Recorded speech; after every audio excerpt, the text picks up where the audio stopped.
प्रिय दर्शकों, नमस्कार। एक बार फिर से उपस्थित हूँ आप सबके सामने विश्लेषण जन्म कुंडली का इस कार्यक्रम के अंतर्गत। आज जो आपके सामने कुंडली लेकर के आया हूँ, ये कुंडली आई है मेरे पास। कल भी मैंने लखनऊ की ही कुंडली देखी थी, आज भी लखनऊ की ही कुंडली है। और जैसे कि आप लोग देख रहे हैं, तुला लग्न की कुंडली है, धनु लग्न का नवांश बना है और धनु लग्न का ही दशमांशा भी बना है। तो इस भाव की कुंडली, इस कुंडली के लिए तृतीय भाव के स्वामी इन दोनों वर्ग चाट के लग्नेश हो गए। नवमांश कुंडली को प्राण कुंडली कहा गया है।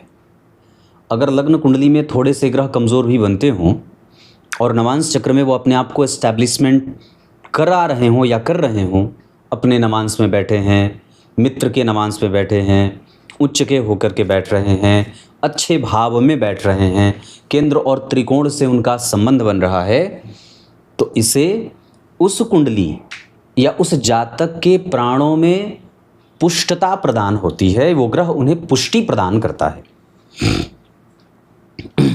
तुला लग्न और तुला राशि सामान्य बात है। ज्योतिष का सर्वमान्य सिद्धांत कहता है कि किसी भी जातक की कुंडली में जब लग्न और राशि दोनों एक ही हो जाती हो, मतलब लग्नेश भी शुक्र ही बने और राशिश भी शुक्र ही बन गए, तो अब जो कुंडली का डेविएशन है वो कम हो जाएगा, भटकाव कुंडली का कम हो जाएगा। क्योंकि अब ये जो प्रकृति है और जीवन की घटना है उस जातक के जीवन को बैलेंस करने की तरफ लेके जाएगी। मतलब सामान्यतया ये एक अच्छी सफलता के निशानी के तौर पे या सफलता की सूचक हो जाती है ये बात कि जातक की कुंडली का लग्नेश और राशिश एक ही है। सिद्धांत दूसरा ये कहता है कि जन्म कुंडली में जितने भी कुंडली के योग कारक ग्रह हैं वो केंद्र में ही बैठे हों। तो जैसे आप देख रहे हैं, तुला लग्न की कुंडली के लिए शनिदेव योग कारक होते हैं, चतुर्थ और पंचम भाव के स्वामी होते हैं, लग्न में ही बैठे हैं, उच्च के बैठे हैं। तुला लग्न की कुंडली के लिए दूसरा सर्वाधिक योग कारक ग्रह या लग्नेश जन्म कुंडली के शुक्रदेव, वो भी जन्म कुंडली के केंद्र में ही बैठे हैं। तुला लग्न की कुंडली के लिए दशम भाव के स्वामी होकर के चंद्रमा, शुभ भाव के स्वामी होकर के लग्न में बैठे हैं और ऊपर से मंगल बैठे हैं। तो ये इस कुंडली की एक गड़बड़ी हो रही है, क्योंकि इस कुंडली का मारक ग्रह जन्म कुंडली के घर परिवार की शांति और मानसिक अशांति को बढ़ाने वाला और घर परिवार की शांति को भंग करने वाला बन रहा है। जन्म कुंडली में यहाँ पे मंगल को बैठना थोड़ा बहुत सामान्यतः, हालांकि अगर इन दोनों ग्रहों में से कोई भी एक अकेले बैठ जाता तो कुंडली के प्रोग्रेस को बहुत ही ज़्यादा भ्रष्ट कर देता, नष्ट कर देता। फिर जातक सदैव इसी उधेड़ बुन में लगा रहता कि मुझे क्या करना है, क्या नहीं करना है। आप लोगों को मैं एक बात बढ़िया बताता हूँ। दरअसल मेरे पास कुंडली विश्लेषण के लिए सामान्यतया अगर आज कोई मुझे उसकी जो ये कुंडलियाँ आप देखते हैं इसकी अलग से अपॉइंटमेंट बुक होती है और कम से कम 5 से 6 महीने की अपॉइंटमेंट जारी है। बिल्कुल हम लोग इसे बंद कर दिए हैं, इसकी बुकिंग अभी ले नहीं रहे। ऐसे में आप लोगों को, जितने भी लोग मुझे नियमित रूप से देख रहे हैं और जिन लोगों ने भी कुंडली विश्लेषण के वीडियो फॉर्मेट के लिए मेरे यहाँ नंबर लगाया हुआ है, मैं आप सभी लोगों को ये विनयपूर्वक ये बात कहूँगा कि आप लोग थोड़ा धैर्य धारण करिए। धीरे धीरे मैं सबकी कुंडली बना रहा हूँ और सामान्य बात है कि मैं एक दिन में एक ही कुंडली बना पाऊँगा। अपनी पूरी एनर्जी से कुंडली बनाता हूँ, इस वजह से आप लोगों को इंतज़ार करना चाहिए।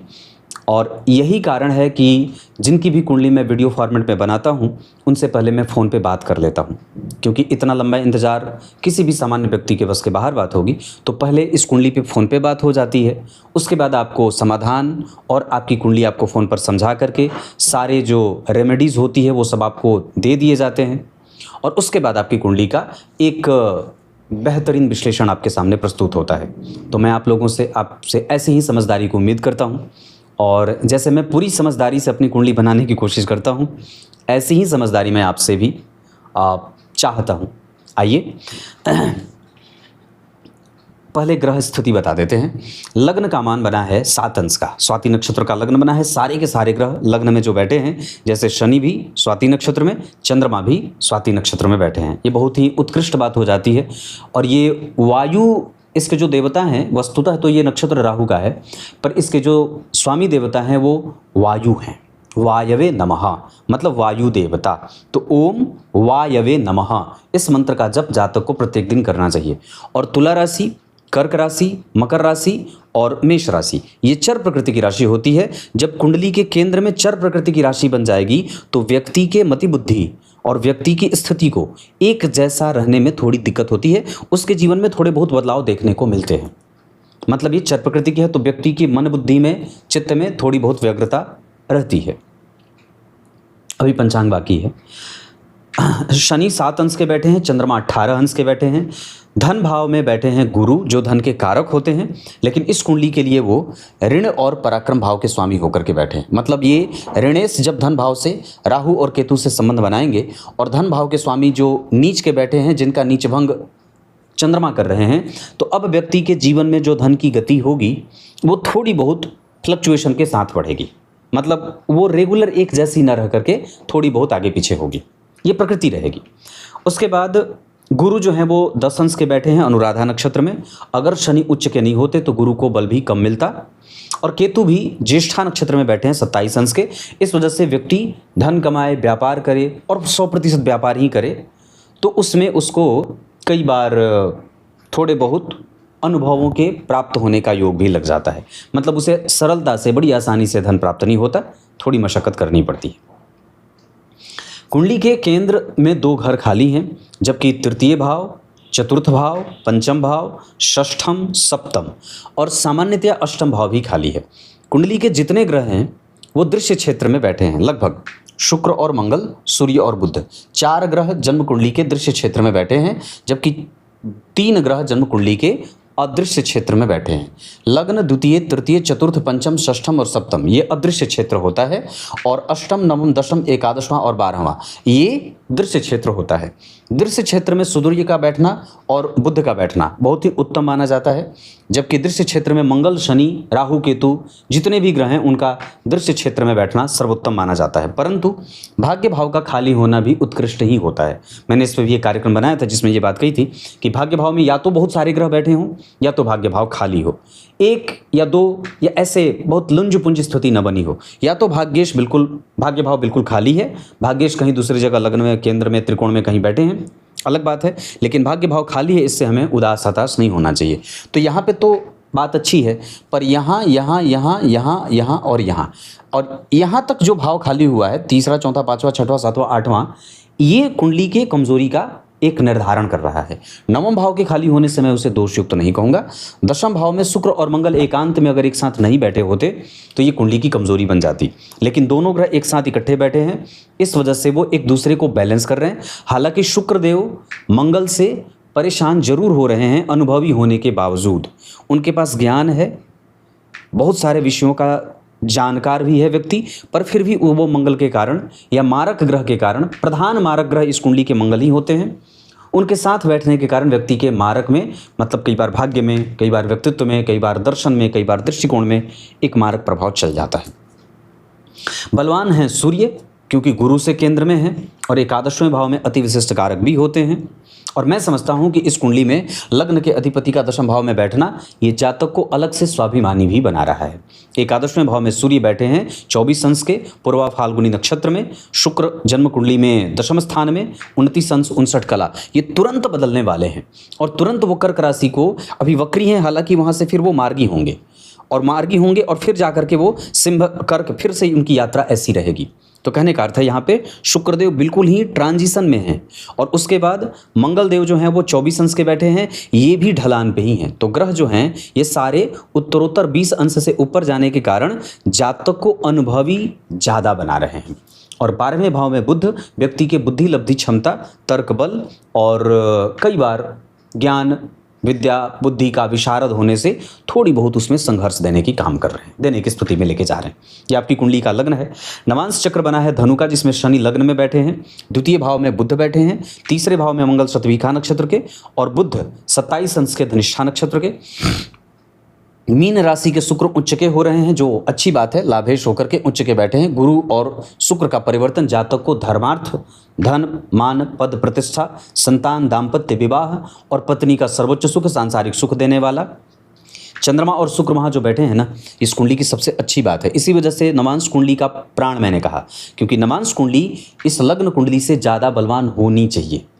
यहाँ के ग्रह यहाँ अगर मजबूत बन रहे हैं तो ये बहुत ही ज़्यादा उत्कृष्ट हो जाती है बात। यहाँ पे शुक्र और चंद्रमा, शनि बैठे हैं धन भाव के स्वामी होकर के, दशम भाव के अधिपति का द्वितीय भाव से संबंध, द्वितीय भाव के अधिपति का दशम भाव से संबंध, दशम भाव के अधिपति का द्वितीय भाव से संबंध, द्वितीय भाव के अधिपति का लग्न से संबंध, दशम भाव के अधिपति का लग्न से संबंध और धन भाव से संबंध। ये जातक की कुंडली की प्रकृति को एक अच्छा नेचर दे रहे हैं, है ना। इस वजह से यहाँ तक मैंने आपको जो बात बताई है, मेरे दृष्टिकोण से ये कुंडली कभी भी हतोत्साहित होने वाली नहीं है। हाँ, कमजोरी कहाँ है ये मैं आगे बताऊंगा। अब आपका परिचय आपकी कुंडली के पंचांग से करा देता हूँ। जन्म होता है जातक का भाद्रपद माह में। ऐसे लोग देखने में बड़े सुंदर होते हैं। दक्षिणायन में जितने भी पापग्रह होते हैं, जैसे शनि, मंगल, राहु, केतु, इन सभी ग्रहों का वर्चस्व बढ़ जाता है और इनके प्रभावकारी शक्तियों के बढ़ जाने के कारण व्यक्ति के जीवन में संघर्ष भी बढ़ जाता है।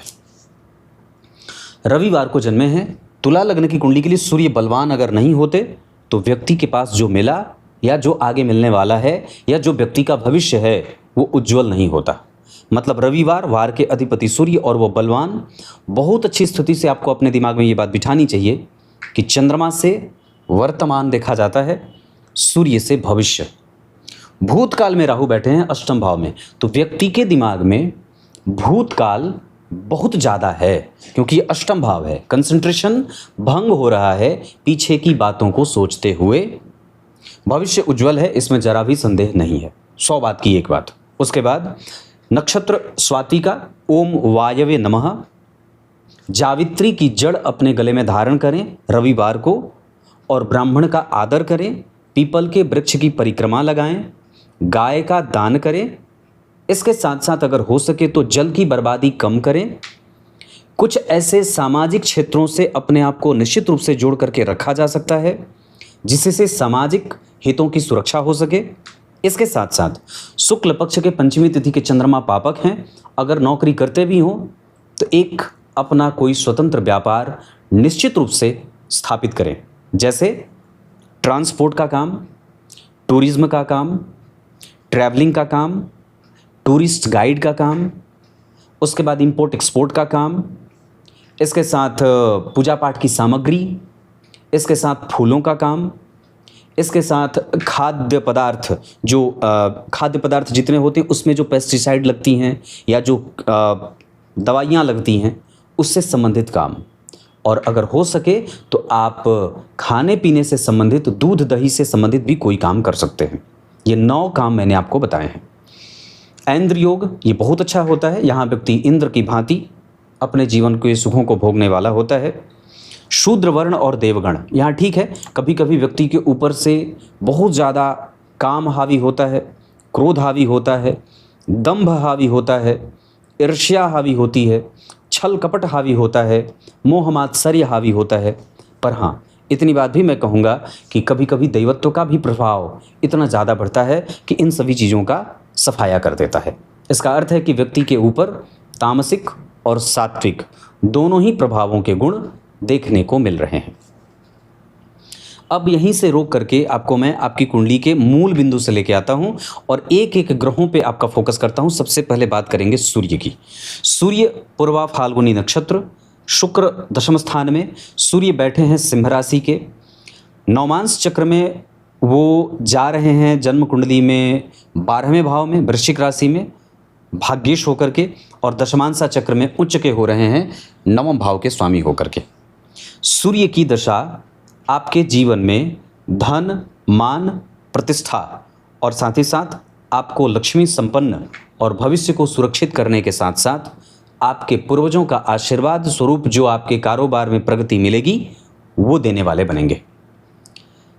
अंतिम में मैं ये बताऊंगा कि ये कितने % देंगे।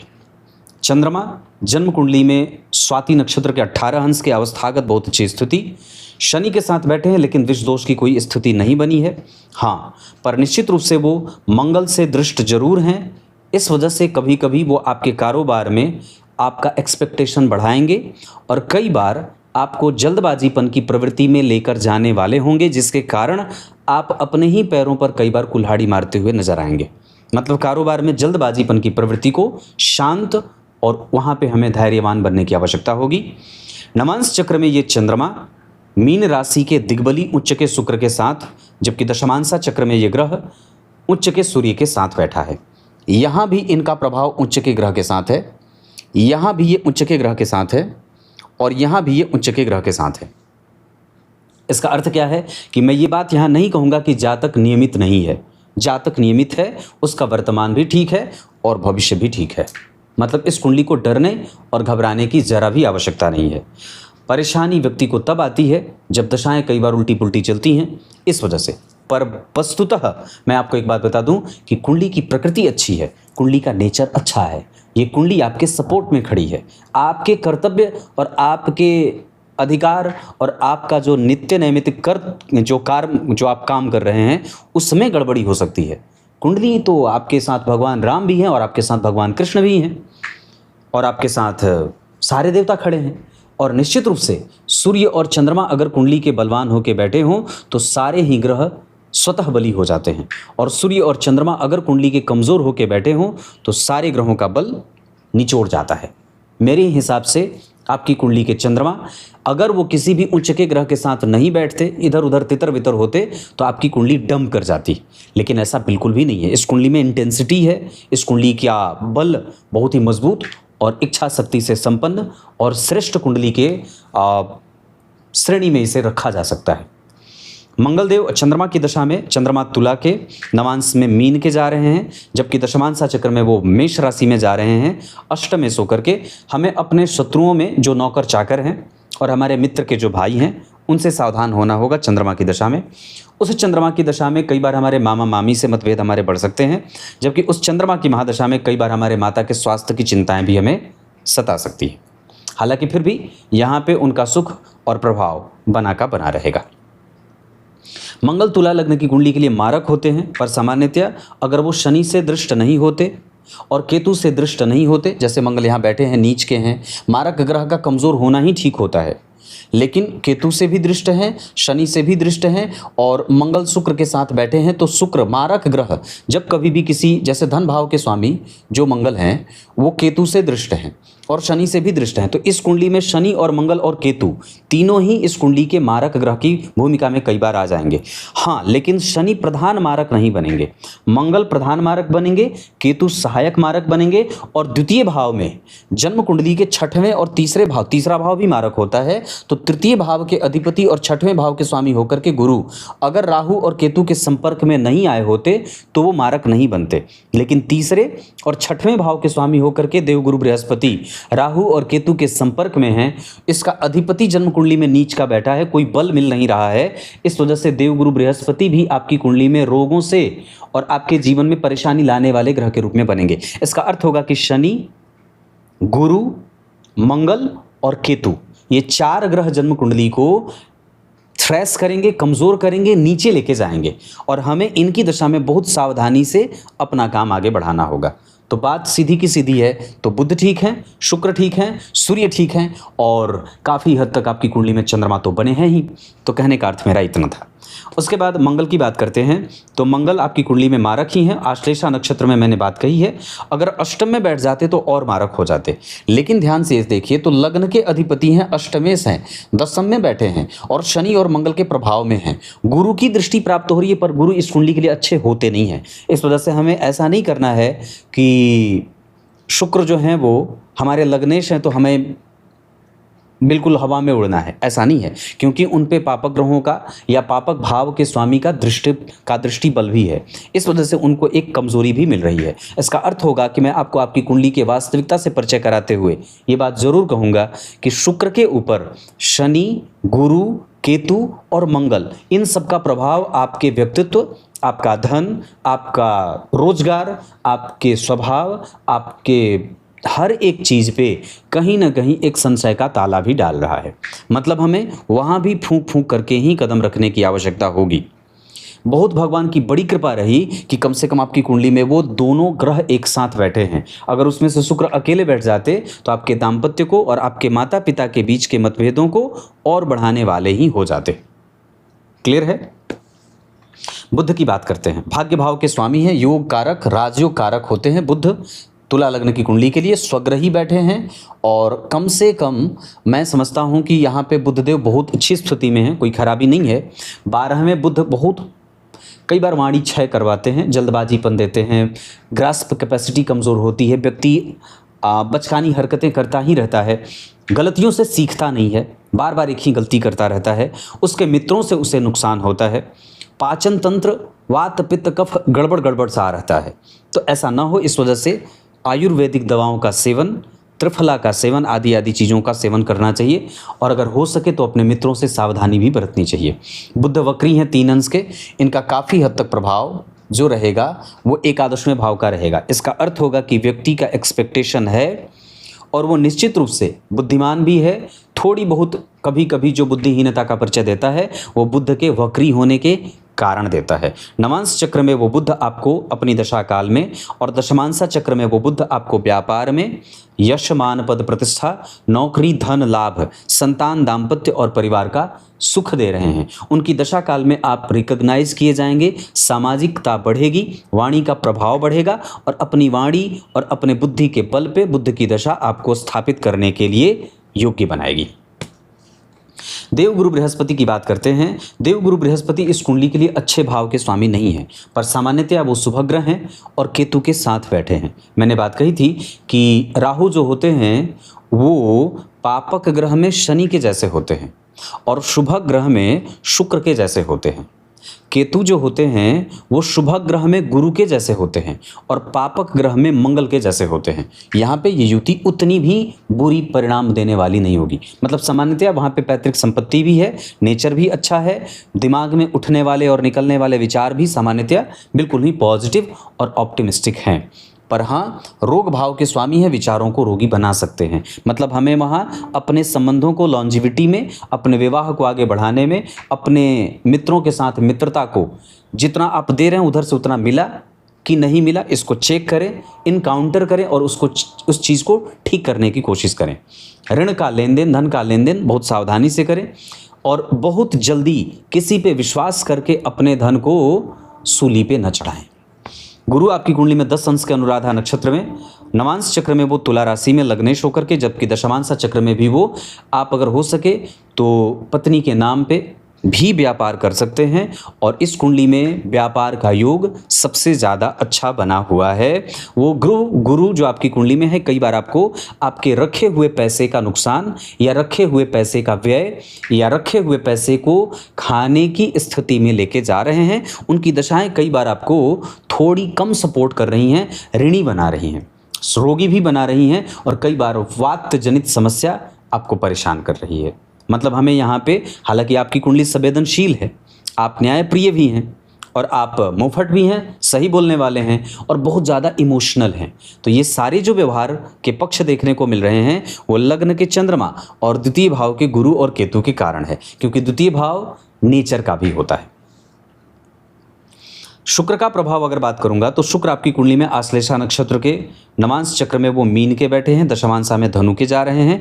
इस वजह से शुक्र की दशा आपके जीवन में नौकरी, पद, प्रतिष्ठा और थोड़ी बहुत व्यय की स्थिति लेके जाने वाली और एक्सपेक्टेशन बढ़ाने वाली बन रही है। इस दशा काल में व्यक्ति का होश ठिकाने आता है।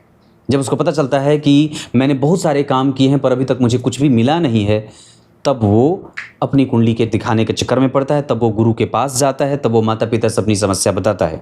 यहाँ पर व्यक्ति बहुत बड़े बड़े काम करके यूं बैठा रहता है और कई बार उसे हनुमान जी की तरह उसे उसके बल को याद दिलाना पड़ता है किसी तीसरे व्यक्ति के द्वारा। ये स्थिति शुक्र आपकी कुंडली में करते हुए नजर आ रहे हैं। हालांकि आप स्वाभिमानी ज़्यादा हैं, उसके साथ समझौता तो किसी को नहीं करना चाहिए, पर हाँ, कहीं ऐसा तो नहीं है कि हम अपने आप को स्वाभिमानी समाज को दिखाने के चलते कई बार हम अपना ही नुकसान कर रहे हैं और जानबूझ करके भी अपने में बदलाव नहीं कर रहे हैं। ऐसी स्थितियाँ आपकी कुंडली में शुक्रदेव स्तुति के आधार पर कर रहे हैं। हालांकि सामान्यतः मैं एक बात बता दूं तो शुक्र आपको धनवान, सुखी, यशोवान और संततिवान भी बना रहे हैं। साथ ही साथ जो दाम्पत्य और परिवार का सुख मिल रहा है ये इसी शुक्रदेव के कारण मिल रहा है। सत्य बोलने की जो शक्ति है, जो आपकी पत्नी में सत्य बोलने की शक्ति है, जो आपकी पत्नी के आने के बाद आपका ऐश्वर्य बढ़ा है, ये इसी शुक्र के कारण बढ़ा है। जो आपका एक्सपेक्टेशन है, जो काम में आप प्रगति प्राप्त करना चाहते हैं, वो इसी शुक्र के कारण है। शनिदेव की बात करेंगे। शनिदेव आपकी कुंडली में उच्च के बैठे हैं। लग्न में उतने बलवान तो नहीं होते, पर फिर भी सामान्यतया योग कारक हैं। पंचमेश चतुर्थेश होकर के लग्न में बैठे हैं। मंगल और शनि का संबंध है, इसको समझना होगा। शनि इस कुंडली के योग कारक जरूर होते हैं। चंद्रमा के साथ बैठे हैं, मंगल की दृष्टि शनि पे, शनि की दृष्टि मंगल पे। इस कुंडली को अगर कहीं से परेशानी आएगी तो इसी के कारण आएगी।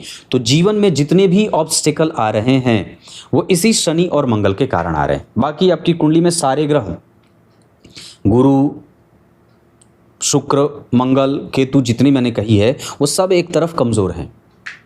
जैसे जो कुंडली का परीक्षण किया जाता है उसमें षड वर्गों का अध्ययन अलग अलग होता है, षोडश वर्गों का अध्ययन अलग होता है, लेकिन उसमें से लग्न और नवांशा का अध्ययन एक साथ होता है और इन दोनों का बल 50-50% होता है।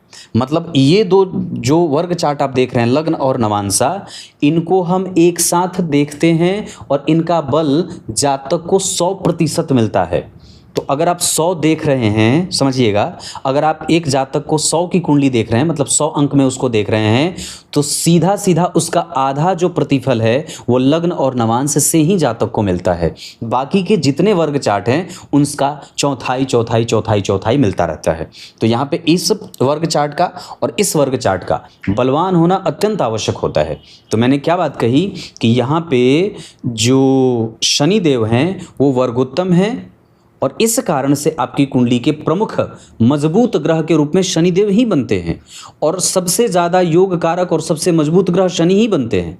इस वजह से ही आप कम से कम कर्तव्यपरायण हैं, अनुशासित हैं।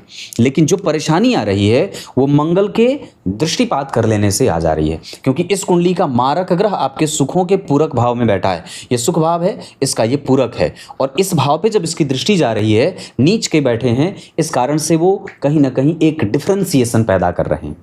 तो भगवान, मेरे कहने का अर्थ इतना सा है कि कुंडली में ग्रह चाहे जैसे भी बैठे हों, कुछ ऐसी युतियाँ होती हैं या कुछ ऐसे स्वतंत्र नियम होते हैं जो सभी कुंडलियों पे एक साथ लागू होते हैं।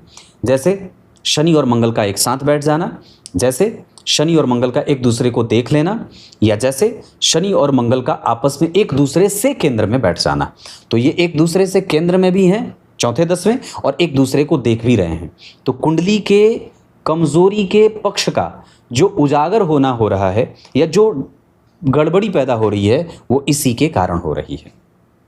क्लियर है? तो जो आपको मिल रहा है, जो नौकरी, जो व्यापार, जो कारोबार, जो न्यायप्रियता, जो अनुशासन है, वो सब शनि के कारण आ रहा है, लेकिन उस पे मंगल की दृष्टि उसके प्रभावों को कमज़ोर भी कर रही है। क्लियर है? तो यहाँ तक मैंने बताई। अब आपकी कुंडली के कुछ मेन मुख्य बिंदु पे आपका ध्यान लेके आता हूँ। अब यहाँ से आगे बढ़ते हैं और आपकी कुंडली में मैंने मारक वगैरह के बारे में चर्चा कर दी। स्वाति नक्षत्र में दान करना लाभ होगा। इसके साथ साथ मृगशीरा,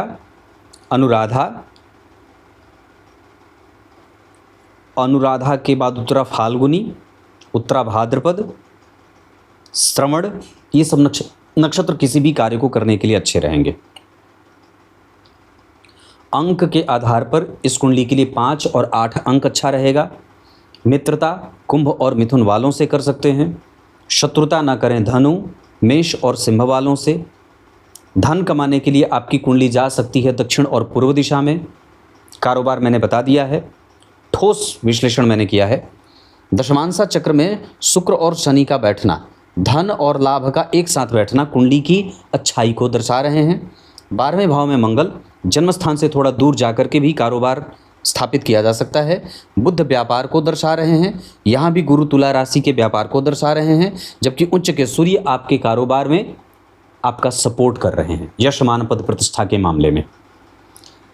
अष्टक वर्ग के आधार पर हमें व्यक्तित्व को और भी ज़्यादा शांत करना है, हमें पैतृक संपत्ति को बचाना है, हमें और भी ज़्यादा मेहनत की आवश्यकता है। जितनी आवश्यकता है हम मेहनत उतना कर नहीं रहे, या फिर गलत जगह पे कर रहे हैं, या फिर ये कह सकता हूँ कि मेहनत पे विश्वास नहीं है।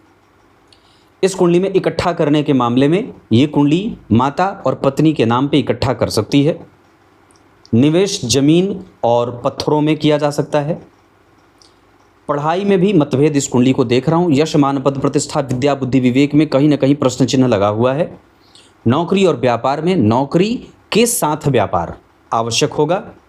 रिसर्च बहुत अच्छा है, बस वो पीछे की बात खाली सोच रहा है या भविष्य की वो बात सोच रहा है जिससे उसका कोई लेना देना नहीं है। फोकस हमें वर्तमान पे बढ़ाना है। ये अष्टम भाव के राहु हैं, ये कहीं का आपको नहीं छोड़ेंगे, मैं बात बता दे रहा हूँ। इस वजह से इनके ऊपर आपको बहुत यहाँ इनको ठीक करना है तो सबसे ज़्यादा अपने आप को जितना ज़्यादा हो सके व्यस्त रखिए, जितना ज़्यादा हो सके अपने ऊपर काम करिए, ग्रंथों के निकट जाइए, बड़ों के निकट जाइए, गुरु के निकट जाइए, खाली मत बैठिए। इसके साथ आपकी कुंडली में धर्म का बल, भाग्य का बल, विदेशी यात्रा का बल, विदेशी कंपनी का बल, पूर्वजों का बल, पूर्वजों के आशीर्वाद का बल, पत्नी के साथ कम्युनिकेशन का बल, ये सब ठीक है। कुंडली में एक्सपेक्टेशन है और वो प्राप्त भी होगी। एकादशवां भाव का बल कमज़ोर नहीं है, इस वजह से वो बात मैं इतनी बात कह सकता हूँ। विभिन्न वर्ग चार्ट से पहले अगर मैं होरा चक्र की बात कर दूं तो बुध, चंद्रमा, सूर्य और गुरु आपको लाभान्वित करेंगे अपनी दशाओं में, जबकि शनि, मंगल, राहु, केतु और शुक्र कई बार थोड़ा बहुत किरकिरी भी कराएंगे, थोड़े एक्सपेक्टेशन से कम देने वाले बन रहे हैं। मैंने शुक्र के बारे में बताया है, वो आपकी कुंडली में शनि मंगल के संपर्क में है और कई बार वो थोड़े बहुत नुकसान भी करा रहे हैं। जबकि इस कुंडली में भवन, भूमि, वाहन आदि का सुख 100% है। मंगल और सूर्य की दशा में इनका इस्तेमाल किया जा सकता है खरीदने बेचने के लिए। माता और पिता के मामले में ये कुंडली बहुत अच्छी है। माता का सुख इस कुंडली में 100% है। पिता की आयु बहुत अच्छी है, सामान्यतः मैं उसे कमज़ोर नहीं देख रहा। संतति से प्रेम ठीक है, पर कई बार संतति आपसे दूर होती हुई नज़र आ रही है। पूजा पाठ करने का योग आपकी कुंडली में बढ़िया लगा हुआ है, पर सामान्यतः हम उसे और भी बढ़ा सकते हैं।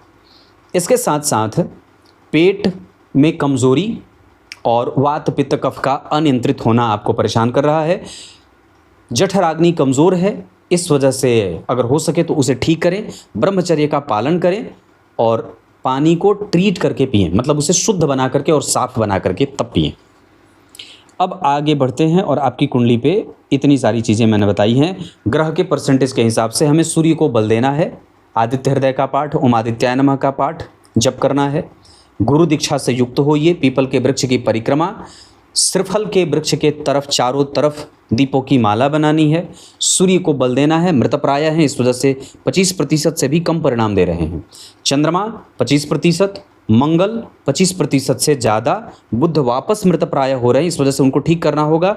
गणेश जी को दुर्वा अर्पित करनी चाहिए, गाय को हरा चारा, और अगर हो सके तो गणेश जी को सफ़ेद या हरा वस्त्र भी अर्पित किया जाता है।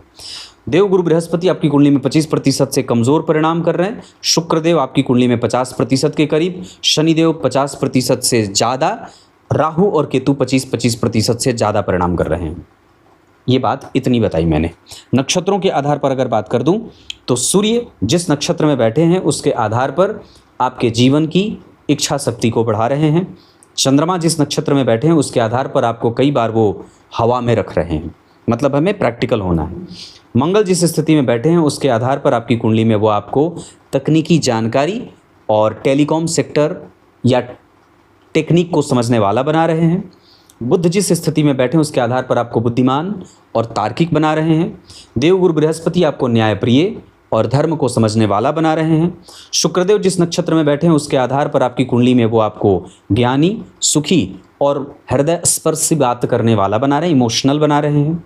शनिदेव आपकी कुंडली में आपको व्ययी बना रहे हैं और थोड़ा कमज़ोर, आलस्य और निगेटिव सेंस वाला बना रहे हैं। जबकि राहु और केतु में से राहु आपको मितव्ययी नहीं बना रहे हैं, खर्चीला बना रहे हैं, और केतु आपको अनुभवी बना रहे हैं। क्लियर है? कोई भी शुभ कार्य करना होगा, आप बुध की दशा, शनि की दशा और मंगल की दशा में कर सकते हैं।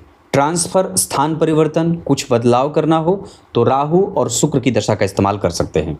शुक्र की दशा और राहु की दशा में माता और पिता के स्वास्थ्य की चिंता करनी है। गुरु, शनि, मंगल और केतु की दशा में हमें अपने स्वास्थ्य का ध्यान रखना है। इसके साथ साथ शुक्र और शनि के साथ केतु की दशा में पत्नी के स्वास्थ्य का ध्यान रखना है। बात दशाओं की कर दूं तो अभी वर्तमान में बुध की दशा चल रही है, तो बुध की दशा में राहु का अंतर आपको मति को परेशान करेगा, मति बुद्धि को और अनियंत्रित व्यय करने वाला बना सकता है। उस बुध की महादशा में सूर्य का अंतर भी कई बार थोड़ा बहुत कष्ट दे सकता है। जबकि उस के बाद अगर मैं केतु की बात करता हूँ तो केतु आपको लगेंगे 2037 में। तो केतु की महादशा में शनि का अंतर, केतु की महादशा में राहु का अंतर और केतु की महादशा में मंगल का अंतर कष्ट देने वाला हो सकता है। केतु की दशा जैसे लगेगी एक लाजव्रत और चतुर्थी का व्रत शुरू कर दीजिएगा। जीवन पर्यंत इस कुंडली के लिए नीली या नीलम या सफ़ेद पुखराज बन जाएगा, आप हमेशा पहन सकते हैं। 2044 के बाद शुक्र की महादशा लगेगी जो बहुत अंतिम दशा होगी। इस कुंडली में सूर्य और चंद्रमा का बल, चंद्रमा ज़्यादा बलवान है। दृष्टिकाण चक्र के आधार पर आपकी कुंडली में चंद्रमा कर्तव्य को सुधारने की आवश्यकता है। बहुत गंभीरता से कह दूं तो आत्मा नरक लोक से आती हुई नजर आ रही है। भगवान की कृपा है, मैं इतना दृष्टिपात तो नहीं कर सकता, पर हाँ आचार्य वराह मिहिर ने यह सिद्धांत लिखा, इस वजह से ये बात बता दूं, इस वजह से वापस वहीं ना जाए। इस वजह से दान पुण्य पूजा पाठ अपने जीवन में शामिल करिए और जितना ज़्यादा हो सके भगवान के नामों को शामिल करिए। तब तक के लिए बहुत बहुत नमस्कार।